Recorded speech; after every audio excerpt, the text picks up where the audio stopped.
Hey guys, welcome to an interesting video on Wild Rift. So today we're back with a Zeri updated basic guide. Of course, Zeri just got reworked in patch 6.2, so it's been a little bit of time. I've played quite a number of games of Zeri, and I'm here to bring you an updated basic guide. Zeri, of course, did lose her old passive of stealing shields and gaining movement speed, but in exchange she did get buffed in a lot of other areas, and she is of course a very strong hyper carry that scales very well into the late game.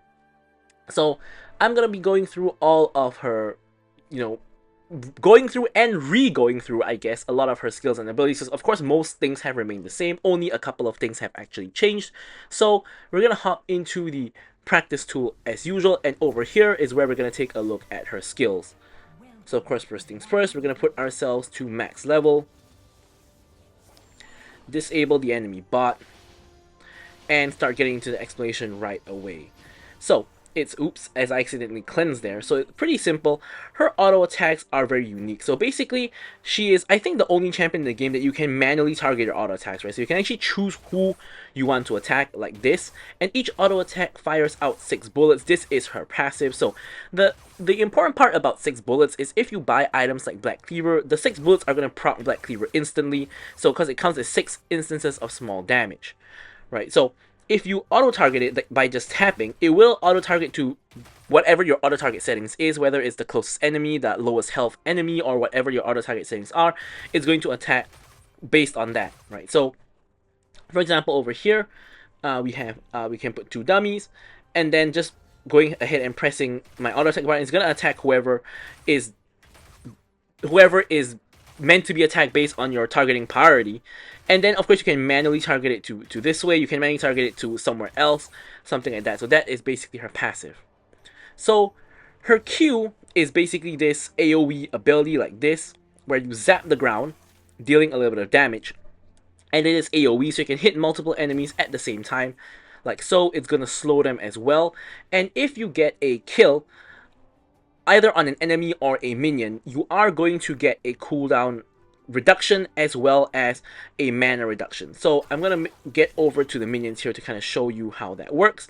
So I'm going to put myself back to having cooldown. So if you notice here, it's a 3-second cooldown, right? So if I execute this minion here like that, you'll see that it's only 1.5-second cooldown. So same thing here, about a 1.5-second cooldown. But if I use it over here and it doesn't execute anybody, it's gonna go on a full 3-second cooldown. Of course, when you kill, you also get your mana refresh, but in this case, since we already have so much mana, you can't really tell, but you gotta take my word for it that you do get that mana refresh. So that's basically what her Q does. Right, so her W is basically a straight line skill shot, pretty long range. When you hit it, it does damage, it slows, it doesn't pass through any enemy, so you can't hit the guy behind here like that. But what you can do is you can aim it at walls, right? So what you'll notice, if you aim it at a wall, the range will get increased tremendously and it becomes a laser. Of course, if you're trying to aim it at a wall and it gets blocked by an enemy, it's not going to hit the wall, it's going to hit the enemy instead. And like so, you can see it becomes a laser and it hits everybody within the path of the laser, and it also crits, right? So let's see if I can actually show you how it looks like by hitting these 2 guys. So here like this. Actually, I think I hit only one. Yep, okay, I think I hit only one. Let's try that again. Yeah, I think that dummies are a bit too far away from me to hit both. Let me spawn in a dummy here and kind of show you what I mean. But it is going to crit every single time. Like so. So that's... Yeah, there you go. So you can see it crit for 204 both times. And of course, it also slows when you hit the laser through the wall. Right, so next up is your E, right? So your E is basically a short range dash, like this, just a little bit of mobility. But the thing is, if you use it on a wall, you're going to jump over the wall. So it doesn't matter how thick the wall is, you're going to go all the way over the wall, which is insane map scaling here. You can just jump all the way. You can even jump across the pit, like so. And of course, short distances work as well. And the other thing is, Zeri's auto attacks, of course, do get blocked. Right, I didn't actually mention that at the passive portion, but you can see I can only really attack this Krug here. I cannot attack the Krug at the back because it's getting blocked, right? Of course, unless the Krug walks forward, I can only attack the first target. However, if I press E, my next 3 auto attacks are gonna pierce. Right? You can actually see the counter on the E bar itself, right? So let's actually get back to base and show it on the dummies. So here you can see we have 3 stacks, and here we can see we are attacking both the dummies at the same time. The moment the stacks run out, it's only going to attack the first target, so it is going to pierce. The other thing is, when you attack, it's going to reduce the cooldown. So take a look at the E cooldown. Whenever you attack, it's going to reduce the cooldown by, I believe it's 0.5 seconds. And if you crit, the cooldown is going to get reduced by, I think it's 1.5 seconds if you crit. So, of course, you're incentivized to build crit. So, next up is her ulti. So her ulti is pretty complicated but kind of straightforward at the same time. Basically, you're going to do an AoE explosion like this, and it's going to put you into the ult state. So you can see the timer of the ult running down, and then it's going to go onto cooldown.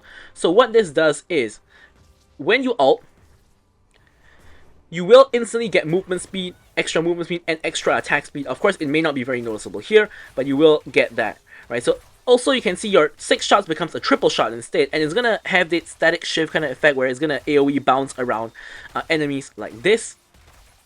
So every time you actually attack someone like what I'm doing here, you're going to gain 1 stack of overcharge. So you see, look at this over here, overload, right? So this, every stack is going to give you extra movement speed, and every attack is going to give you 1 stack of this, right? And it's also going to increase the duration of the ulti by 1.5 seconds. So you can see here, the ulti is running down. When I attack someone, it's going to increase the duration of the ulti. Of course, there's a cap to how much you can increase it by, which is the bar or the circle around your ulti. You can't increase it past that circle, and it's going to run down, run down, run down. You attack, it's going to increase the ulti again. So the ulti can technically last indefinitely.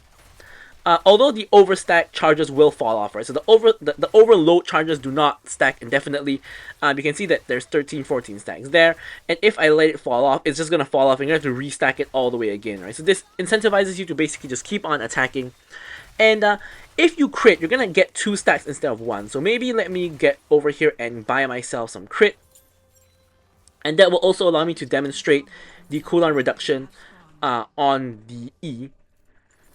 Okay, so that basically is full build. So here, we're going to ult. And then you can see we're getting 2 stacks by 2 stacks because we're critting every single time. And then if we dash, of course you can see the cooldown of your E gets reduced really, really quickly. Like say 15, 13, 11, 9, 7, 5. Because whenever you crit, of course you're going to get the cooldown back faster. So that is basically going to be it for the skills, right? Now let's talk about the leveling order as we reset the level over here. So on level 1, you normally want to take your Q just for poking and farming purposes. On level 2, normally you're going to take your E just for the extra mobility. You can also take W, but W is not very useful in general. Then you take W at level 3, and then you max Q first. Of course, you take your ult whenever available, and then you max your E second. Of course, taking ult whenever available, and you max your W last. That's pretty much it for the living order. So now let's take a look at some combos. Now Zeri doesn't really have combos because she's basically an ADC that just ults and then just uses her auto attacks and abilities as she sees fit. So she doesn't really have any specific combos, but there is one combo I wanted to show you guys, which is going to be the EW combo, right? So as you know, you can W through a wall, but you can also do that while you're in your E. So for example, I'm dashing through this wall. I can also target my W whilst I'm in the wall. So how this could come into play is a situation like this. So for example, if I spawn an enemy dummy here, right?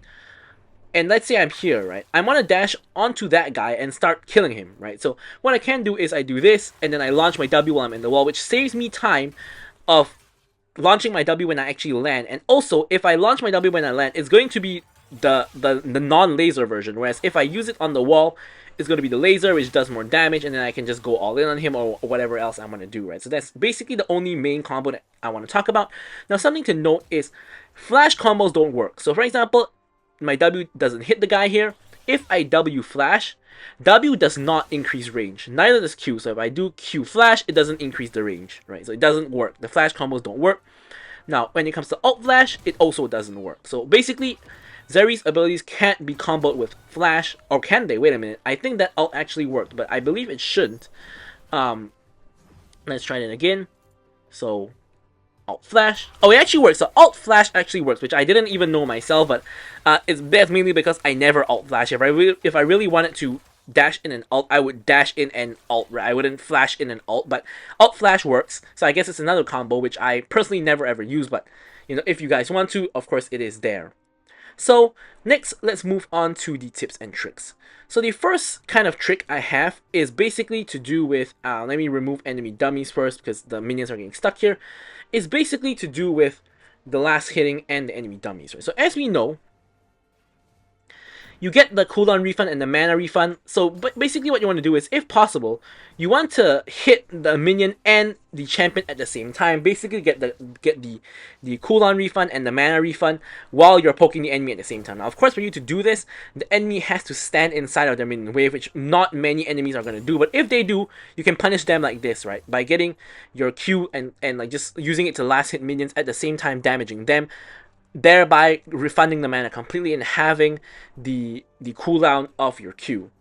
Right, so the second one is using W to check vision, right? So if you have, for example, an enemy in the bush here, of course, aside from warding, you can't really see. So what you can actually do is you simply W into the bush and it's going to give you vision. Right, so this of course just works anywhere. Of course, it's going to also work if you're checking for vision on the dragon or the baron, something like that. You can basically just check the health, that kind of deal. Right, so next up is using E to get to lane faster. So it's a couple of walls. The best wall you can actually E through is actually going to be this one. So if I'm walking out of base, I can actually E through this wall to get to lane a lot faster. Right? I can also E through this wall, but it's a little bit shorter, so it's a bit less worth to E. Of course, you can E through that wall as well, especially if there's a fight happening to break out at where the ward is. You can, for example, surprise dash over the wall, ult, and then get into the fight yourself. Of course, that's going to put you in close range.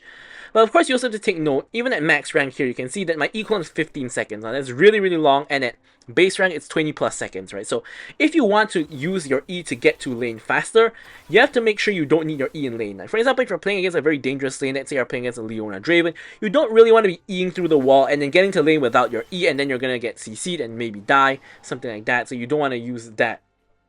So, here, the final tip and trick I have for you guys is to position your walls just for escape. So for example, if there is a fight happening over here, right, with a couple of enemy dummies, and let's say you're fighting them here, like here, right? So you have an option, for example, to kite to the left or to kite to the right. You should always kite towards a wall that you can dash over. Now, of course, I cannot dash over this wall because that goes off of the map, right?